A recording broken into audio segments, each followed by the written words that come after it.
আলহামদুলিল্লাহ, আমাদের সামনে সিহেরির মাস আগত। আমরা সকলেই প্রস্তুতি গ্রহণ করি। আল্লাহ তাআলা যেন আমাদেরকে রমজানের রোজাগুলি সহি সালামতে সুন্দর করে আদায় করার তৌফিক দান করুক।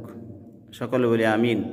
আল্লাহ তাআলা কোরআনুল কারীমের ভিতরে ইরশাদ করতেছেন সূরাতুল বাকারার ভিতরে 183 নম্বর আয়াতে আল্লাহ তাআলা বলতেছেন, হে ঈমানদারগণ, আমি তোমাদের প্রতি সিয়ামের রোজাকে, রমজানকে ফরজ করেছি, যেমন করে ফরজ করেছিলাম তোমাদের পূর্ববর্তী নবী ও উম্মাতদের উপর, যাতে করে তোমরা তাকওয়া অবলম্বন করতে পারো।